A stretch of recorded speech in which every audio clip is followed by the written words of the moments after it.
আমাকে একটু 400 টাকা দিন তো। 400 টাকা? সিএনজি ভাড়া। সিএনজি ভাড়া মানে? আরে আপনার লাগেজে নিয়ে তো সিএনজি নিয়ে আপনার খোঁজে এলাম। আমার লাগেজ মানে? এই যে এটা আমার লাগেজ আপনাকে কে বললো? কেউ বলেনি, আশেপাশে কেউ ছিল না, তাই ভাবলাম আপনার লাগেজ। কেন, এটা আপনার লাগেজ না? না।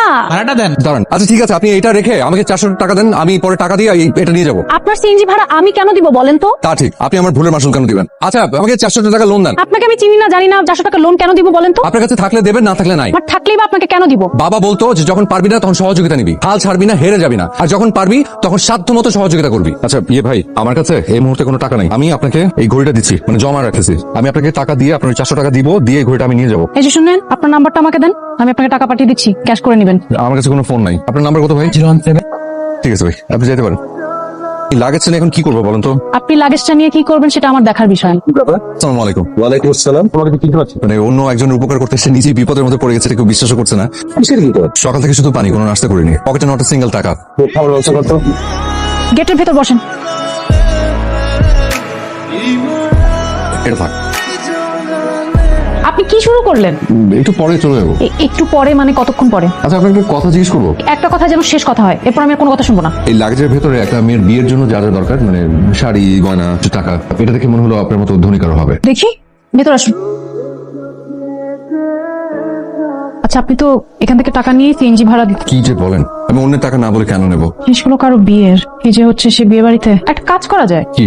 এগুলো থানায় দিয়ে দেন, ওরা একটা ব্যবস্থা করে দিবে। ভেবে দেখি। তো ওয়েট ওয়েট ওয়েট ওয়েট, এখানে তো জুয়েলারি আছে, নিশ্চয়ই জুয়েলারির বক্সে কোথাও দোকানের নাম ঠিকানা কিছু তো থাকবে। কার্ড, এই যে কার্ডের নাম্বার থেকে ফোন দিলেই তো হয়ে যায়। আপনি একটু ট্রাই করে দেখেন না। হ্যালো, সালাম আলাইকুম। জি আচ্ছা, আপনাদের এখান থেকে হাবিবুর রহমান নামে একজন 7 তারিখে একটা গয়না নিয়েছিল। হ্যাঁ, আপনি একটু রিসিটটা চেক করে জানান না? জি জি, আমাকে একটু ওনাদের অ্যাড্রেসটা একটু মেল করবেন please. Thank you so much, thank you. ঠিকানা পাওয়া গেছে, আচ্ছা আমি আপনাকে লিখে দিচ্ছি, আপনি নিয়ে যান। আপনি আমার সাথে চলুন না, মানে আমার কাছে আসলে ভাড়াটার কিছু নেই। আপনি আচ্ছা ঠিক আছে, আমি হয়তো সেই মানুষটা আপনার মতো কেউ একজন, হয়তো অপেক্ষা করতে করতে বিয়ের আনন্দ বাদ দিয়ে অস্থির হয়ে আছে। আপনি ঠিক বলেছেন, নিশ্চয়ই আমরা তাদেরকে এটা পৌঁছে দেওয়ার পর সেখানে আনন্দের রোল পড়ে যাবে। আপনারা আপনাদের এখানে কোনো মুরব্বী বা বড় কাউকে একটু জিজ্ঞেস করতে পারবেন তাদের কিছু হারিয়ে গিয়েছে কিনা? আমার সাথে আসুন প্লিজ। বাবা সব ঠিক আছে। কাল আমার ছেলের বিয়ে। আমি আসলে ভীষণ খুশি হয়েছে আপনাদের জিনিস আপনাদেরকে ফেরত দিতে পেরে। এখন একটা প্রয়োজনীয় একটা কথা আছে, ওটা বলি। বলেন। আপনাদের এই লাগেজটা এখান পর্যন্ত নিয়ে আসতে আমার সিএনজি ভাড়া গেছে হচ্ছে 700 টাকা। একটা সেকেন্ড, আবার এখান থেকে যে যাবো সেটার জন্য ওই 300 টাকা সহ আমাকে একটু 1000 টাকা দিতে হবে। আমার কাছে আসলে টাকা পয়সা কিচ্ছু নেই। আপনার সরল সরল কথা আমার খুব ভালো লেগেছে। ওনাদের সম্মানে দেওয়ার ব্যবস্থা করুন। আচ্ছা, মান সম্মান বলে একটা ব্যাপার তো আছে নাকি? কত টাকা না নিলে কি হতো?